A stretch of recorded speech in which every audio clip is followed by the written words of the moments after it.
Olá a todos, meu nome é Denis e eu queria começar um projeto, uma série, principalmente para aqueles que têm dificuldade em entender o Antigo Testamento, ler o Velho Testamento, né? Às vezes fica perdido ali. E eu queria então hoje começar um panorama do Velho Testamento. Então, a gente vai fazer uma viagem e pegar alguns pontos importantes dessa história no Velho Testamento.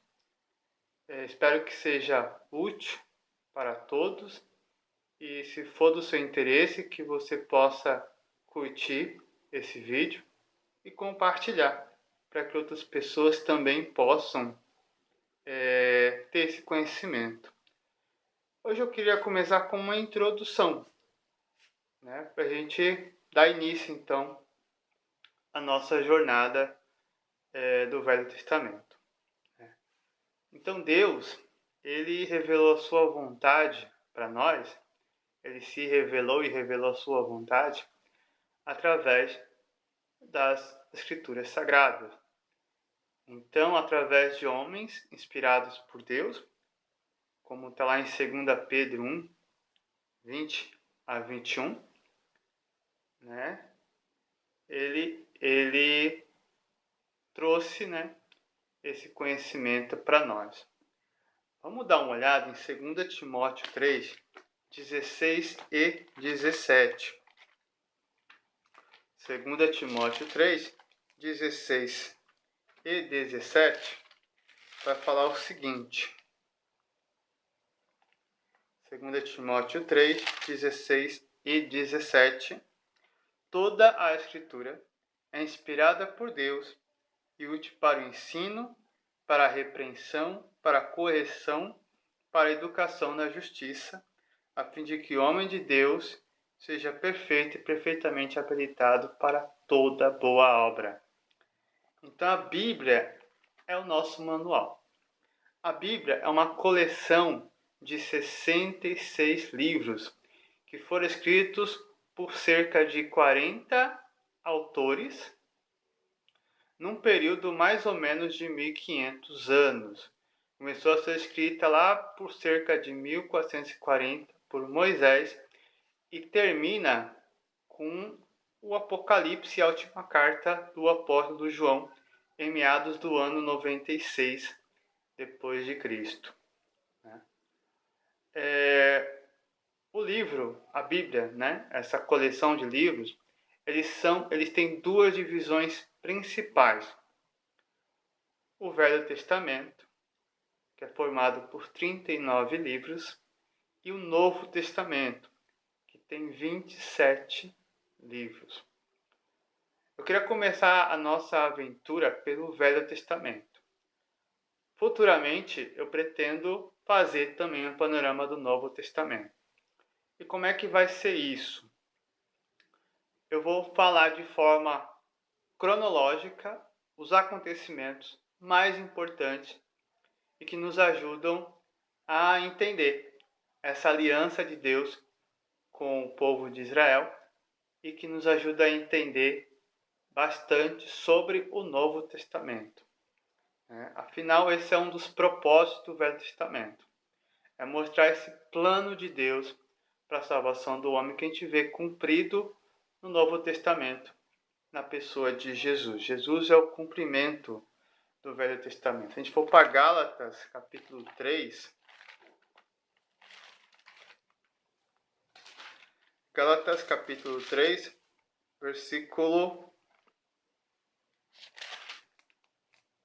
24, a gente lê isso. Fala assim: de maneira que a lei nos serviu de aio para nos conduzir a Cristo, a fim de que fôssemos justificados por ele.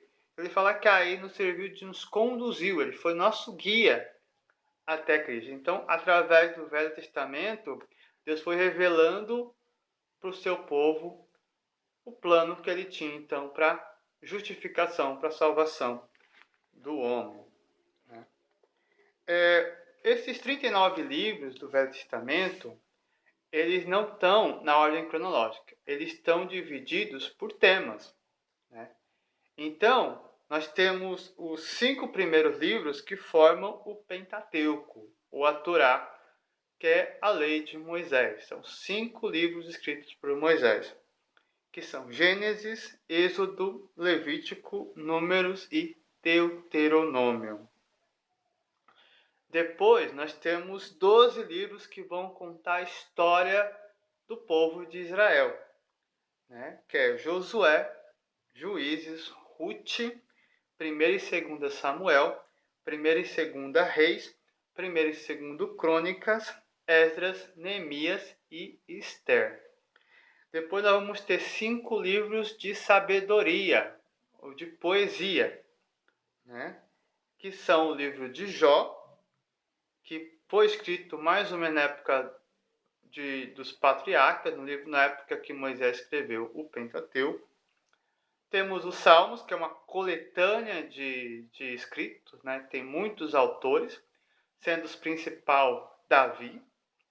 Temos o livro de Provérbios, também é uma coleção de ditos de sabedoria, a maioria escritos por Salomão.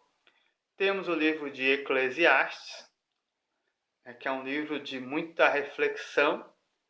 E temos o livro de Cantares, né?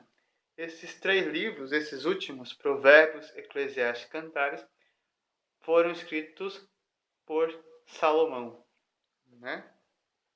Nós temos 17 livros de profecia, que são livros que encerram, então, o Velho Testamento, né?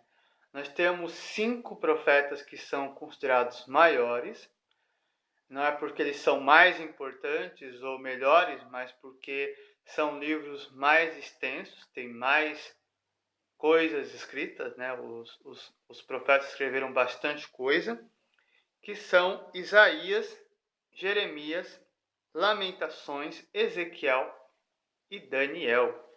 E nós temos 12 profetas menores, que são livros bem curtos, né? Os profetas escreveram poucas coisas, né?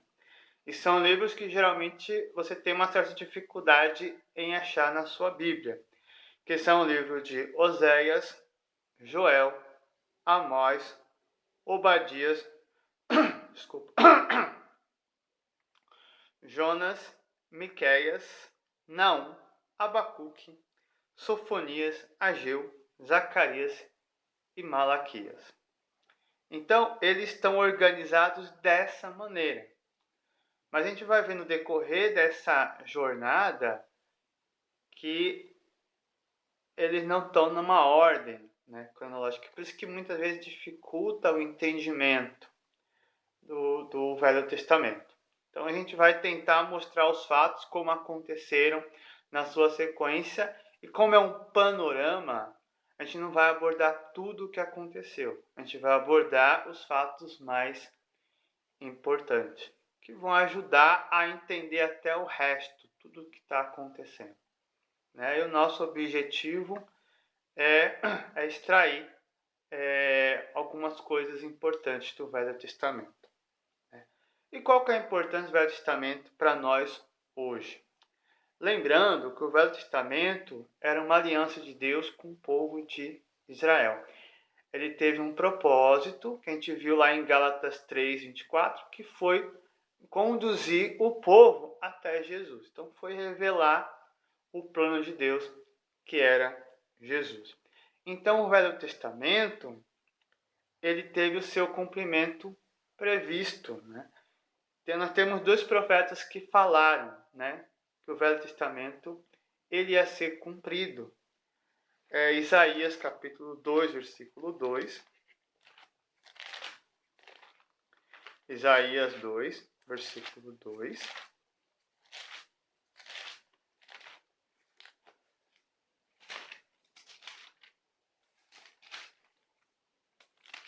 Estou achando aqui.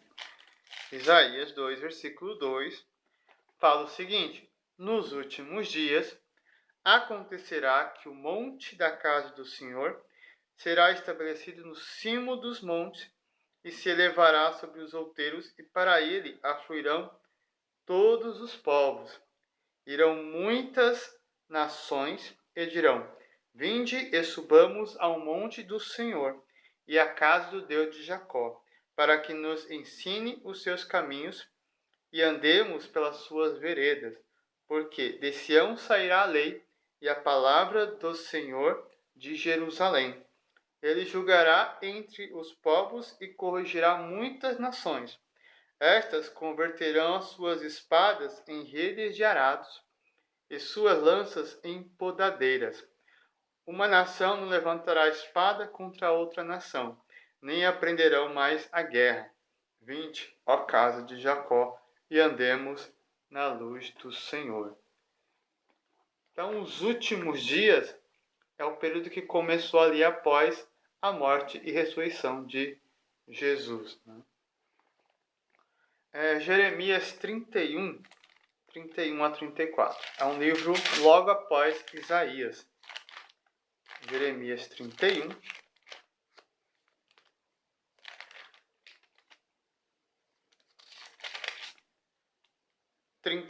A 34.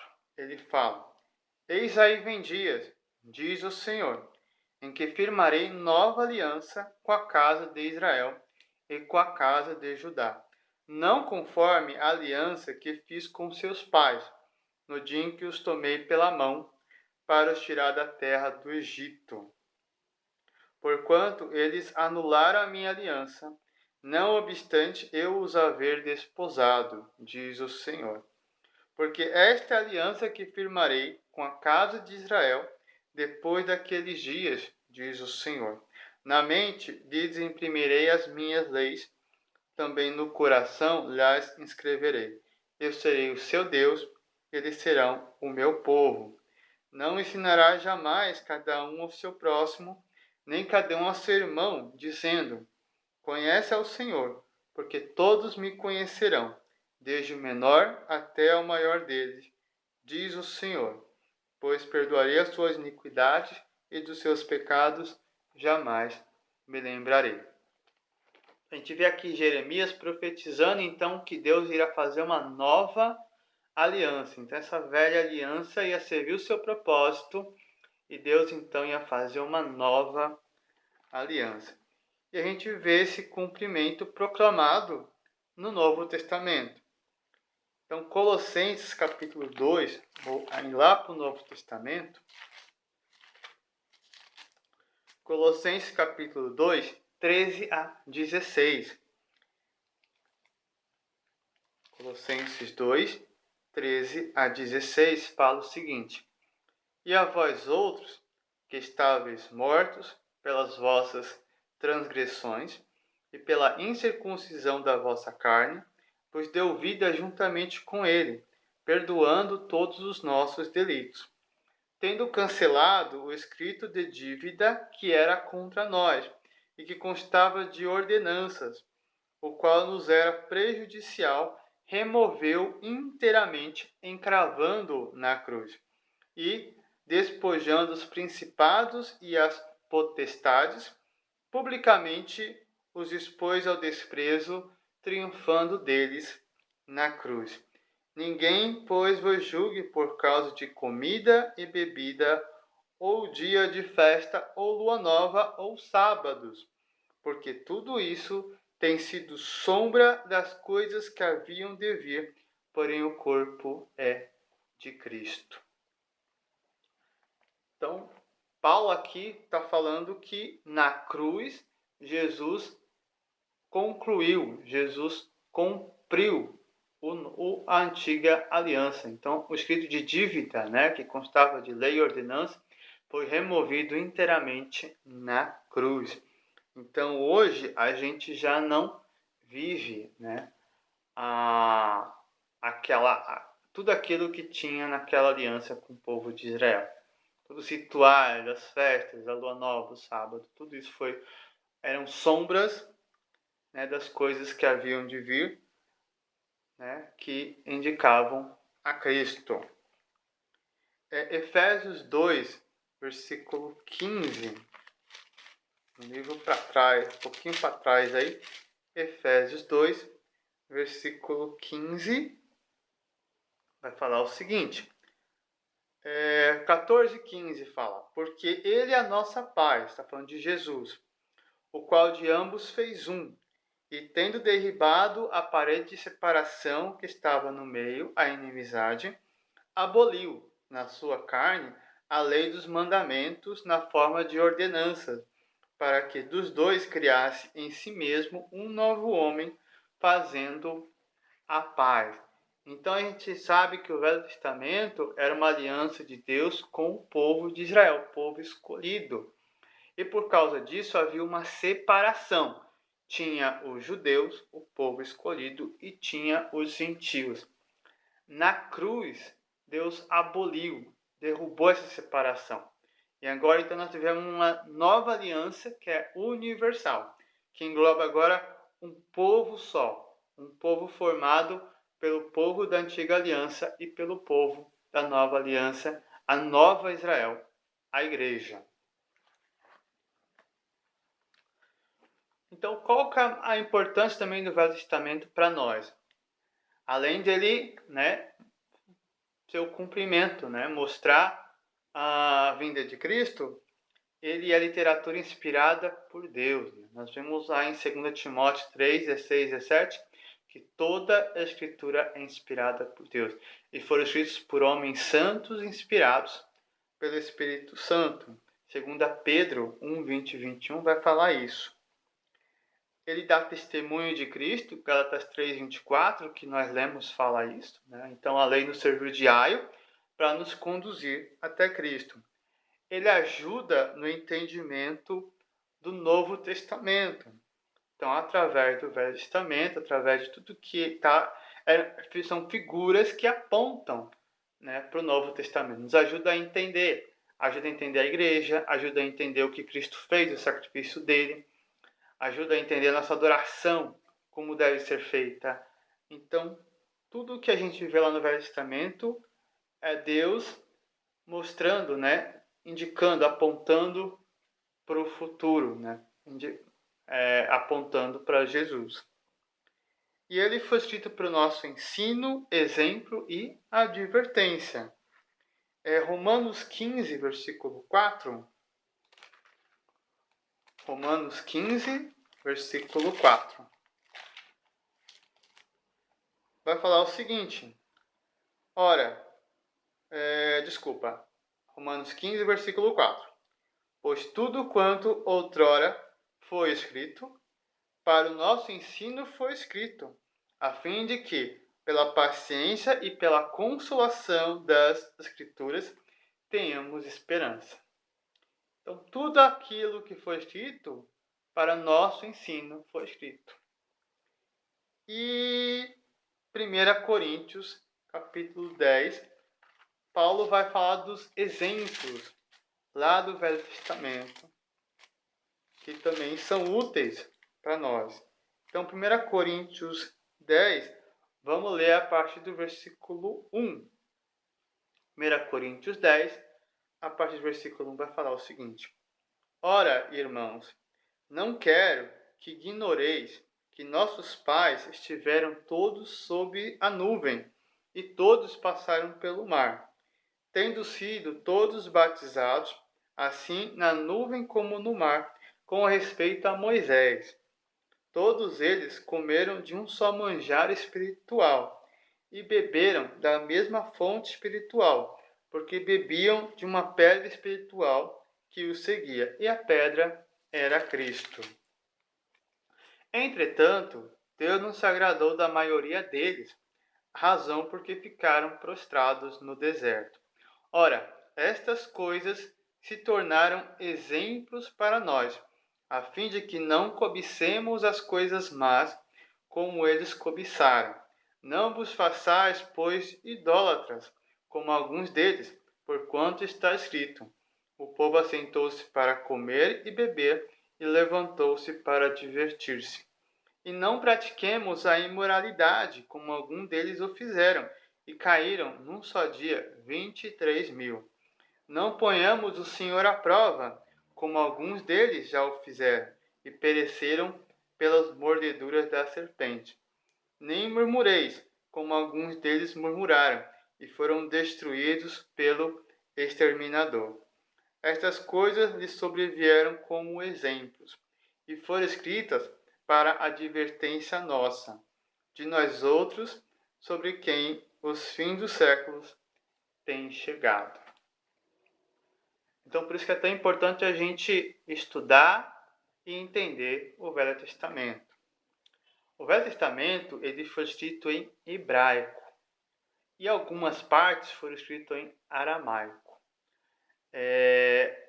O latim é uma língua que foi muito usada pelos católicos, né? Nós temos uma tradição Vulgata, que foi uma tradução feita em latim. Só que o latim não é uma língua bíblica, não era a língua usada, não era uma língua inspirada, né? O Velho Testamento foi escrito em hebraico e aramaico. Mas lá em meados do ano 275 a.C., depois que Roma estava no domínio e o grego se tornou a língua oficial, era a língua falada, principalmente o grego koiné, que era o grego comum, era o grego mais usado, mais falado. O Velho Testamento ele foi traduzido para o grego. E é a Bíblia que Jesus, os apóstolos e os cristãos do primeiro século utilizavam. Essa tradução ficou conhecida como Septuaginta, porque diz a tradição que ela foi feita por 70 escribas, 70 anciões, que foram colocados em salas separadas e escreveram a mesma coisa. Então, por causa disso, ela ficou conhecida como Septuaginta. Então, é a versão grega do Velho Testamento.